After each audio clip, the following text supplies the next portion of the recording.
Hello viewers, I'm Ron Grant. You're watching 284 Media out of Tortola in the beautiful British Virgin Islands. May, as you know, is Mental Health Awareness Month, and once again we are joined by one of our mental health professionals in the British Virgin Islands, Dr. Michael Turnbull, the director of the Wellness Center. We are speaking about mental health awareness, and believe it or not, still in 2021, it's still a taboo topic, but we are taking really the time to bring awareness to this very important matter. All this and so much more when 284 Media returns. The win of What are the health I'm freaking out. different? Is about these people. It's always a pleasure coming to you live and direct from the What's poppin'? What's really good? Davis has won it for the Lakers.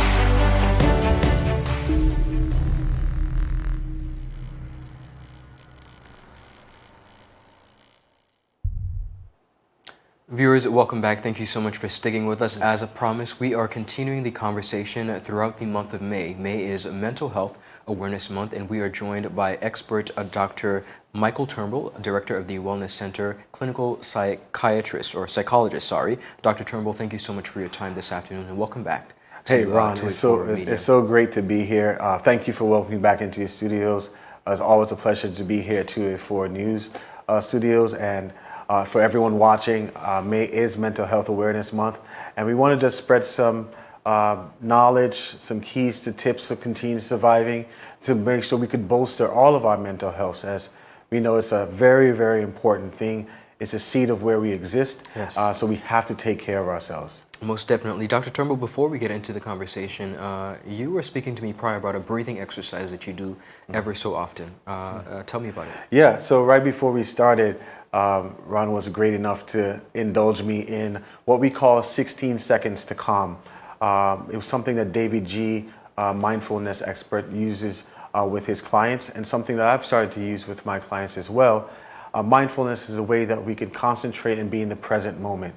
So if you're out there viewing, this is a great way, no matter what's going on in your life, everyone has 16 seconds and a way that you can channel your energy and be able to calm. So if no matter where you are right now, I want you to do this. You have 16 seconds. I know Ron is going to do it with me. Sure. I want you to get something on your mind that's bothering you, that's really frustrating, that one thing that's just really just on your nerves, whether it be a person, a thing, a financial situation. Right, great. So now you have it on your mind. I want you to put it in the forefront of your mind. I don't care how disturbing it is. And I just want you to follow me as best as you can. I want you to take one deep breath in. I want you to hold this breath. Feel it filling up your lungs. Hold it. And now I want you to breathe out slowly, pushing the breath back up through your lungs, out through your mouth. I want you to hold that breath out. And now breathe. Now, if I was to ask you, if you were thinking about what I asked you to focus on, you'd be like, no, just concentrate on breathing. That's because you were able to come into the present moment. You were able to now calm yourself and know that no matter what you're going through, breathing is important. Indeed. So that being able to stop, pause, allows you to get a 16-second to rest in the middle of your chaos. That's something that you could practice daily, hourly, moment to moment, because when we're present is when we're most peaceful. Anxiety, depression, frustration, what that does is causes us to be away from the present moment. Anxiety is that we're worried about what to come. Right. Depression is we're sad about the past, the present, or the future. And sometimes we just appreciate and be present. It gives our brain enough permission to just calm down, concentrate on our breath. And you have 16 seconds to calm, and I hope that you'll be able to do that in your daily lives. Dr. Mike, thank you so much for sharing that. It was a good exercise. It reminded me of another activity, but it is what it is. When we think of mental health in its entirety, it's unfortunately, still such a taboo topic. Men and mental health. We think of families and mental health, women and mental health. What do you think? I'm going to get straight to the point. What do we have to do in the 21st century to really get a grip on mental health as it pertains to acceptance, realization? Like, we're still so far and so still behind. Why is that? Well, I think because there's still remnants of people thinking that if you have a mental struggle, that somehow you're weak, and even worse terms, crazy, or in some religious facets that you're not holy enough. And we often judge those that have a sense of needing a break, or somebody's that's having a hard time in life. Our mental well-being, you could have a lot of things going on. You could be physically healthy, but if you're sad, depressed, anxious, worried, traumatized, that the seed of who you are lies in your brain, where you think about yourself, what you do, and we have to have a comfortable conversation that it's okay to be sad at times. We all get anxious. Everyone goes through different things, and our mental health, how we think about ourselves in our holistically, is important. And so we have to have a conversation about, well, mental health is cool. What are you doing for your mental health? And some people have more negative ways of coping with their mental health, about being able to subdue their feelings because they don't want to feel sad. They don't want to feel angry. So happy hour becomes their best friend and becomes a habitual way, but it's not a healthy outlet. So we want to talk about mental health, and the more we're able to do it, it's easy. I mean, even now, me being transparent, I was telling you, Ron, that before the last time I left the BVI was Super Bowl of last year in Florida. It's tough when you feel like COVID and the pandemic, now we're almost 14, 15 months into this, that it's had a significant, not only financial strain, but a significant strain on our well-being, how we feel about ourselves. And there's some people that are coping really well, but if you are being honest, all of us have had to adjust. And that mental flexibility is easier for some and not as easy for others. And if you're having a particularly difficult time, it doesn't mean that you're any less weak or not as strong. It just means that you may need some assistance. And that's where we have to be able to have the conversation, that some people are able to cope with different things. If you think about the volcano that's erupted in St. Vincent, and you talk to people who are here, they're not there. They're not physically there, but their heart, their mind is there at home. They're struggling. They're feeling that trauma. 4 years ago in September now, we've been recovering from the trauma of Hurricane Irma, the devastation, and people who have been traumatized sexually, physically, that you have to live with these things in your mind, and these things seed in our mind. So I like to talk about how we can change inwardly, become more strong, resilient, so we become more resilient in our outside world, how people perceive us.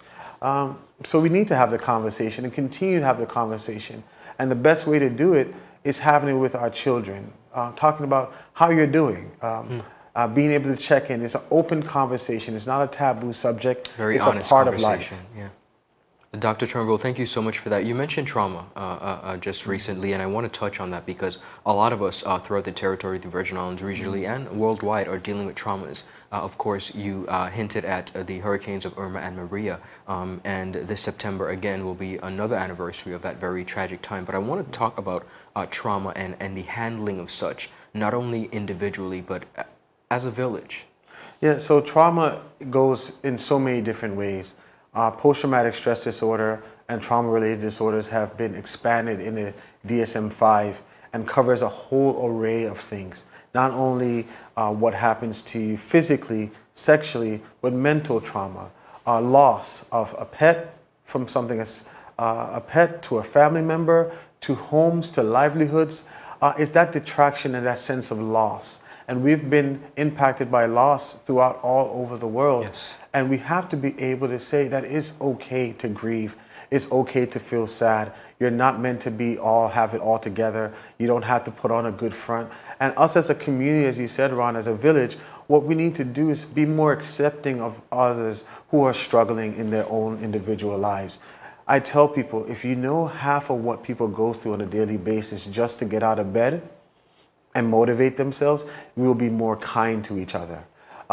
Because trauma happens sometimes the way we speak to each other, how we talk down to each other. And we have to be aware that the things that people say, physical wounds heal, but mental scars take a very long time to recover.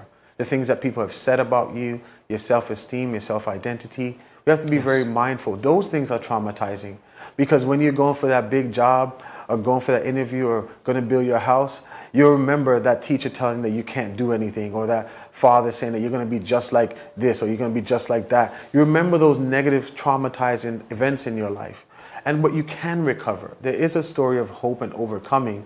I mean, that usually happens in a reparative relationship when you have someone who's non-judgmental, creating a space for you so you could be yourself, but also being able to gently nudge you and say, I don't understand fully how you feel, but you can get better. In our society, we face a lot of different traumas, a lot of sexual traumas, a lot of physical traumas, emotional pain, and we have to be able to say it's okay to talk about it. Because when we suffer in silence, what we do is create a bubble around ourselves of hurt. And we get so accustomed to hurting in private that we don't want to let anyone in. And I understand that, Ron. We live in a small community. Someone knows your weakness. They take advantage of it. They manipulate you. They talk about you. And that further traumatizes you. But I want to share that there's a better life outside of your trauma. It may take longer for you to heal, but the process, or just making a decision and saying, I'm going to be better. I want to change. I don't know how, but I want to change. And that's where there are people around in our community, not saying it doesn't have to be a psychologist, that are able to help you out of that, to help you heal. And the way you heal may be different than someone else. Of course. But it's important for you to find your path towards your own wellness. And being aware of that. That's why mental health awareness is so profound, because the awareness of an issue, awareness of a problem, awareness of a struggle is the first path to healing. You can't change what you're unwilling to be aware of. I could not agree with you more. We spoke about trauma, and I want to touch on triggers. A lot of persons are unaware of their triggers that really target behaviors. Speak to us about triggers and the awareness of a variety of triggers in person's life. Yeah, and that's so profound, Ron, what you just said. Triggers are important. Triggers are the things that get to you, basically. They're the things that make you sad, make you angry, make you anxious. And we see them come up in our life at different times. And our triggers are usually an insight to what we're struggling with. They're not necessarily that we can remove our triggers. It's like, well, if that person is a trigger for me, I'll just avoid them. But what if they're your spouse? What if they're your children is a trigger? What if your work environment is a trigger? Then every time you go to work, you're upset, you're anxious. Every time you go home or don't want to go home because home is a trigger.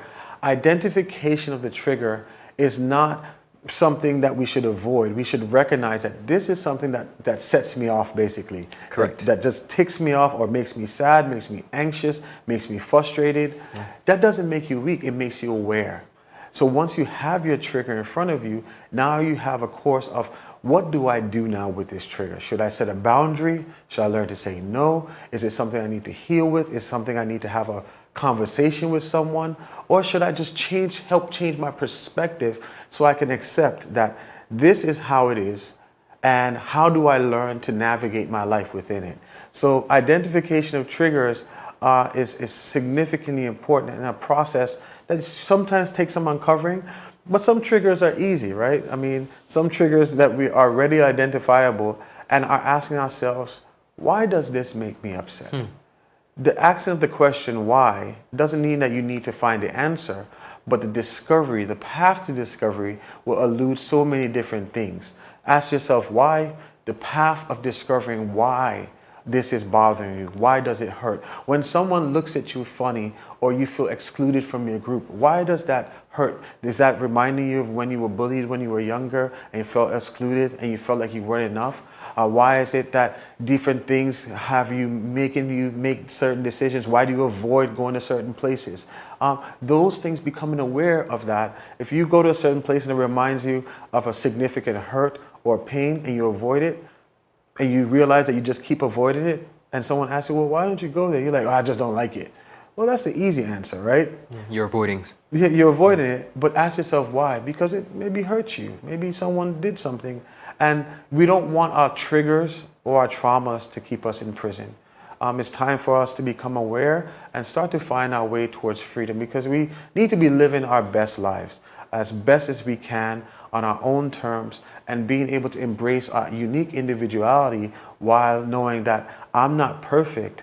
Everything is not rosy in my life, right, but I want to become better of a person of who I am, meaning embracing life, enjoying the moment, and being present, not only for work, but for my family, but for myself. So there are rooms for your dreams to become. We're not meant to go through life just filled with pain, anxiety, and depression. That's not what we're signed up for. We are creatures of comfort. We want to be comfortable, but sometimes we get too comfortable in our distress, and we need to be able to change that at times. And just a simple conversation Amazing. is helpful. Yeah. We talked about trauma, triggers, and it's most important for us to close with treatment. How can we get help as a community? Of course, the Wellness Center offers a number of services, but when you talk about trauma, you talk about triggers, we have to talk about treatment. Tell us about the options. I'll first start off with the Wellness Center clinics, where we have medical and psychological professionals. We have a psychiatrist, we have 2 child psychologists, we have myself as another clinical psychologist. We have a cadre of people that are able to treat, identify, and we believe in early intervention. We have a simple model, Ron, called PIM, prevention, intervention, and maintenance. Okay. We wanted to see how we could give you the tools to prevent you from having significant psychological stresses. Yes, a lot of times we need intervention. That's when something is actually going on. How can we treat it? But after we treat it, we want to maintain your wellness. So we want to give you the tools so you can be able to buffer these things. And also, there's the mental health department. There's several other psychologists and other people. There are counselors, social workers. There are people that want to help. And I understand we live in a small society, and confidentiality becomes a really of a factor. But I know that there are a number of cadre professionals who hold what you have in your story very dear and near to their hearts. So just ask a question, reach out for help. But here's how you could treat yourself. You're stressed out, take a day off, a half a day. Go to the beach, turn your phone off, and just relax. Go to a spa treatment. Treat yourself. And I always say, Ron, don't take a 60-minute spa treatment. Do for 90 minutes. That first 60 minutes, you're going to be worrying, you're going to be thinking about all type of stuff. But that last half an hour, you're able to let go. It takes a minute for you to get settled and relax. It takes a minute. So journal, do things, eat right, exercise, have healthy conversation with friends, leave toxic group chats, take away Facebook and negative social media. Find something that feeds your soul. Now, what may feed my soul may be totally different from yours. And if it's helping you live a better life, great, have at it. But do something that allows you to be better as a person, allows you to be more present. If that means seeking professional help, talking to psychologists, do that. If it means taking some time to reflect, play with your kids, have a walk, do that. Because at the end of this, we're not living life just to die. We need to embrace life, embrace the presence of life. And sometimes we just need to declutter all the things around us and just be present in the moment, like how we started. Taking a deep breath, concentrating on our air going, filling our lungs, and being mindful of what is happening in and around us. Bring awareness. You know, we want to have life and have it more abundantly. We want to be able to embrace all the things that we have. And it starts within our mind. When the change starts internally, the external ramifications are so wonderful and beautiful that people will wonder what happened to you. And it'll just be, I've taken time for myself, to concentrate on myself, to be better for myself so I can be better for you and the rest of my community. Dr. Mike, we touched on trauma, triggers, and of course, a treatment. 3 T's as it pertains to coping and really taking a handle on mental health. I thank you so much for your time. And I'm going to ask you, just like we began, let's close out with that 60-minute exercise. So as we started, there may be something that's on your mind, something that's bothering you. I want you to get it at the forefront of your mind. Whether it be a person, family, situation, just get it on your forefront of your mind. You have it? Now, close your eyes. I want you to take one deep breath in. Feel the air going down your trachea, filling your lungs, and hold it. And now slowly allow that breath to come back out. And hold the breath out.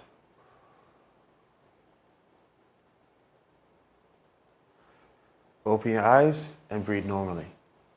In that moment, you weren't thinking about that problem. You were present in the moment and you introduced calm into your life. All of you have 16 seconds to produce calm in your life, and I hope that you're able to find those moments to be present, happy, and aware. Viewers, remember to breathe. Thank you so much for your time, Dr. Turnbull. See you later. Thank you so much, Ron.